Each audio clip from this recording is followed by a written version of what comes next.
Hello everyone, welcome back. As always, making another exciting dish for you today. This dish is special to me because it brings back a lot of memories from my college days, and my really good friends from Pakistan taught me this dish. It is a dish from the region of Peshawar in the Khyber province of Pakistan, and it is Chapli Kebab. Peshawri Chapli Kebab is what I'm making for you today. Excellent dish, amazingly juicy, flavorful kebabs, hard to beat. Once you try it, there's no going back. So let's get started.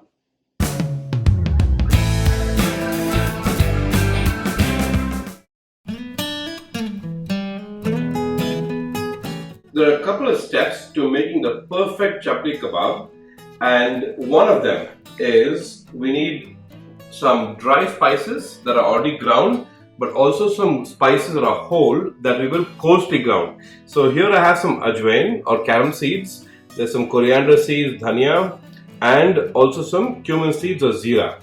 So this I'm going to put in a little blender, and we don't want to grind it to a powder. It has to be a little coarse because you want that texture when you eat the kebab, right? So we will grind this.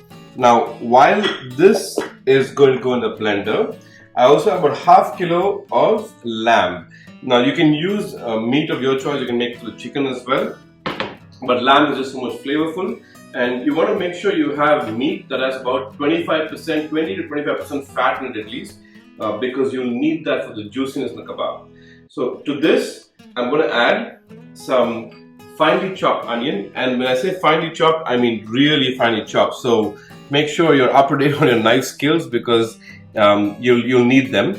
If you don't want to spend the time chopping it by hand, and if you have a food processor that can finely chop it, go for it. So I'm going to add, now this is a considerable amount of onions here. It's about 1.5 large onions or 2 medium onions. We put that in there. And then I have ginger garlic paste. You'll notice I have ginger and garlic separately. You can obviously blend them together, doesn't matter. That's about a teaspoon of that. We'll drop that in there as well. And then we have also some green chilies that have been equally finely chopped. I have 2 green chilies. Now this you adjust according to your taste. Some people like this kebab really spicy, so you can add more. If you don't like it spicy, add less. So I'm going to add about 2 today. I think that should do it for about half a kilo of meat. Throw that in there. And then I also have some dhania or fresh coriander. That's again finely chopped. Toss that also in there. And then I have some dry spices. So let's talk about the spices. So here I have Punjabi Garam Masala, that's homemade, and the recipe for that is in the description link below. I have some crushed red pepper, and then anardana. Now anardana is pomegranate seeds. These you can actually powder them if you don't like the texture, but I like the crunchiness, so I'm going to use them whole. And then I have some zira powder and black pepper. You can see it's coarsely ground again, which I've just used a pepper mill and done that. But if you want, you can just use regular powder. So I'll add all of the spices also in there. And of course salt. But salt you add to your taste, right? I mean, I don't put too much salt in my food. I know a kebab usually takes a lot of salt. In about half kg, I'm going to add 1 and maybe another half. So 1.5 about teaspoons of salt should do it. So now you notice we have a couple of other ingredients here. So I have some plain flour, that's atta, wheat flour, and I also have some tomatoes. But we're not going to add them right now. First, we need to mix this and we need to blend this as well.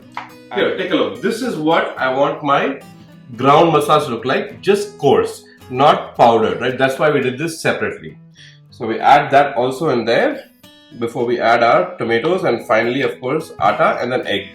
But for now, these are the ingredients that go in there. Now you want to mix this nicely and thoroughly till all of these masalas and the meat and the onions all come together well. And the best way to do it is always, like I say, you've heard me say this before, by hand. Don't use a spoon or a whisk, it's not going to work. And you keep doing this. Now the longer you mix this, the better off you are. Alright, I've mixed this for about 5 or 6 minutes. You can see how beautifully everything is blended together. You can barely see the onions in there. And now I'm ready to add the rest of my ingredients. So first I'll add my tomatoes that are not chopped as finely as the onions, but that's by design because I want to see the redness in my dish over here, and that's part of the pleasure of eating a chapli kebab. And then I'm also going to add my atta. That's about 1.5 tablespoons to your choice really. And finally, also, I'm going to add an egg. Just one egg. Now, egg basically helps everything bind together and make sure your kebab will not fall apart. I'll add one egg for now. If you need to, you can add more as well. It doesn't hurt. So now we continue mixing. So while I'm mixing this, I learned this dish from my very good college buddies, and Mr. Sohaib Bhatti Saab, Assalamu Alaikum, hope all is well. He taught me this dish and enjoyed it in college days when he made it for me all the time. It was such a wonderful kebab that I said I must learn the recipe. And to all my other brothers also who live in Pakistan, Khani Bhai, Ali Bhai, hope you're all doing well. And at the end of the day, with this recipe, I hope I made you proud. Everything has come together beautifully, like I wanted to, like a perfect marriage of all those ingredients, the spices, the meat. And now what we want to do is we just leave it like this and set it aside. We'll marinate it for at least an hour. The longer you marinate, the better. All the spices infuse in it.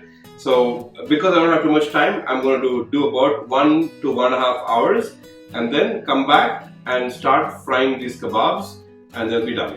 So my meat is marinated perfectly now. All the spices are blended together. So the next step is to make the kebabs. So for that, you can either put some water on your hands so that the meat doesn't stick to it, or some oil. I have some oil over here. I'm just going to touch that oil and grease my hands. So my hands are all greased now, as you can see. So pick up some of that meat, and you can make this whatever size you want. I'm just going to make them more like appetizer size. So they're going to be a little smaller, and make nice little flat as you can get, because this meat is raw. It has to cook, remember. So the flatter it is, the easier it is to cook. So that should do it, about that size. Okay, I've made 2 or 3 kebabs over here that are nice and flat, and I have oil on medium heat. Now I'm using oil today just to keep it a little healthy. Normally this is made with animal fat or lard, and that adds to the flavor. So if you prefer that, please go ahead. I'm using just regular vegetable oil. So we're going to fry this off. Now while this is frying, now you want to place it gently so the kebabs don't break in there. And this has to be deep fried, guys. That's why there's so much oil in there. And while these are frying, what I want to tell you is I learned this recipe, like I said earlier, from my good friend Sohaib, who is from Pakistan and obviously has a great recipe for it. But at the same time, I also did a lot of research on Chapli Kebab. And there's a place in Mardaan in the Pashtun or Peshawar province of Pakistan that makes the absolute best Chapli Kebab. And a few other places that make it really well. So I've taken all of these and combined it to make this recipe, which I believe is absolutely authentic and super flavorful. So we're going to fry these, deep fry on medium heat for a few minutes. Now while you're deep frying, make sure you put oil on top of the kebab as well. That's why I'm going to deep fry. So what you want at the end is kebabs that are crispy on the outside but juicy and tender on the inside, right? So it will take a few minutes, about 6 to 7 minutes in total, 3 minutes on each side if you make them flat enough. If not, cook them a little longer and you have the perfect chapli kebab. Okay, look at my absolutely beautiful kebabs. These are the best chapli kebabs I guarantee you'll ever have. Let me break one and show you. And that's what you want to see. Juicy and tender inside, crispy on the outside, all those beautiful spices. And normally what we do is I serve them with some onions, some nimbu on the side. You want to put some nimbu, and they're served on little mini naans. So let me just show you. I've made some mini naans over here and put my kebabs on top of them, and also served with a mint chutney. This mint chutney is more a restaurant style mint chutney. I'll make that recipe if you want. Leave a comment if you like that mint chutney recipe. I'll do it for you later. But that's it, folks. Perfect Peshawri chapli kebab. I hope you enjoyed this, and thank you for watching. I'll see you next time.